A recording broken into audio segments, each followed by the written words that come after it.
Welcome everybody to Lunch with the Doc.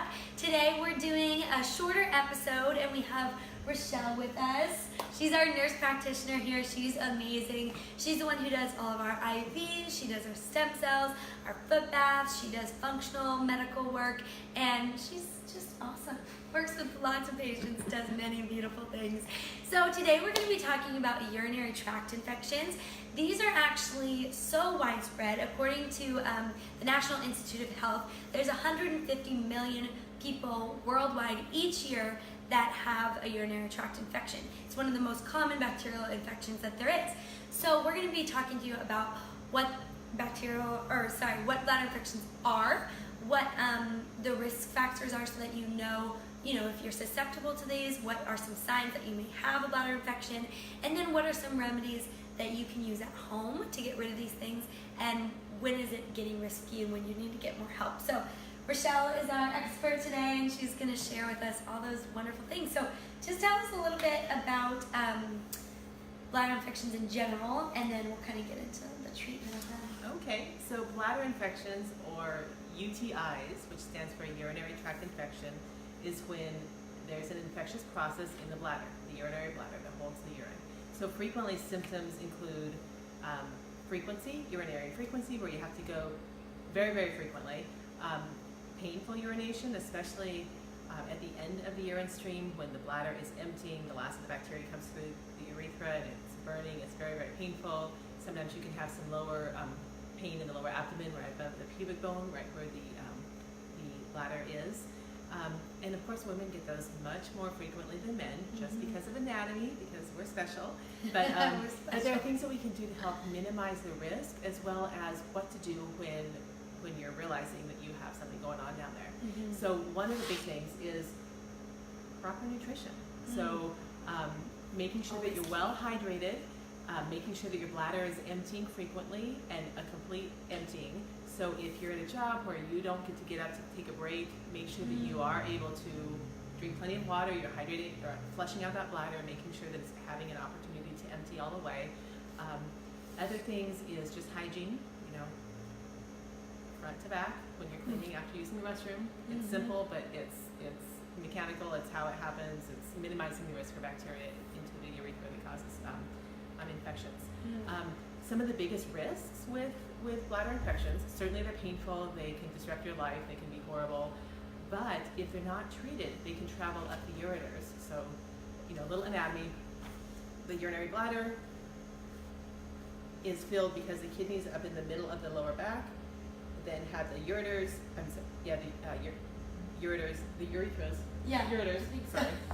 the kidneys fill the bladder. So what happens is the infection can go from the bladder up into the ureters and then can go up into the kidney. So if you are having new onset of back pain, that could potentially be pyelonephritis. That's a kidney infection. That's very serious. You need antibiotics immediately. You need to have IV antibiotics. So if that's the case, you need to seek medical treatment immediately, regardless of the timing, regardless of having to wait in the ER or the urgent care.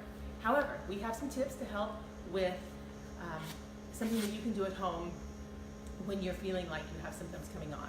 So one of the homeopathic regimens that Dr. Marcela Dominguez, our medical director, has come up with, that she has had incredible success. So I'm going to give you this, a little recipe. So write it down. You ready? So 4 ounces of water, juice from half of a lemon, half a teaspoon of baking soda, and 1 teaspoon of D-mannose powder. And that's a supplement you can get at places like Whole Foods or Mother's or Sprouts in their vitamin section. So mix all that up in 4 ounces of water, drink that twice a day. So make your little shot, chug it down, but that acidic and that concoction helps kill the bacteria in your bladder to help decrease symptoms. Then of course make sure you're drinking plenty of water to flush out your bladder and all those things. So that can help. You can, and that's very helpful if you are, coming on a weekend. You don't want to sit in the urgent care for a long time. You don't want to go to the ER. It's nice to have something you can start doing for yourself immediately. However, if those symptoms don't completely resolve, come in. You can come in here. Go to your local care provider. We are able to do a urine dipstick here, so we can test to see if there's bacteria. If you still have an infection, we can help with that. some of the other things we offer here is we can do an IV and use some Argentine silver, which will kill both bacteria and virus. So if there's an infectious process, if you want to help get that out and don't want to go the antibiotic route, I can help with that. Yeah. Our disclaimer, as far as your safety, if you're having progressive symptoms or severe symptoms, including pain, blood in your urine, back pain, fever, chills, go to your emergency room, go to your urgent care, get antibiotics and care immediately. Alrighty? But otherwise, there's lots that we can do to help with a more naturopathic approach. Yeah, so there's your natural tip. So there are things you can do at home to really decrease your bladder infections and have some natural ways to get rid of it. And cranberry juice is also good too. So use this formula and drink unsweetened cranberry juice. So use this formula along with water and cranberry juice, and you'll just flush it right out. So happy Wednesday, happy holidays. It's almost December. We are all decorated in the office here. We're excited. So come on in if you have bladder infection, IVs, all that good stuff. So happy Wednesday. We'll see you soon.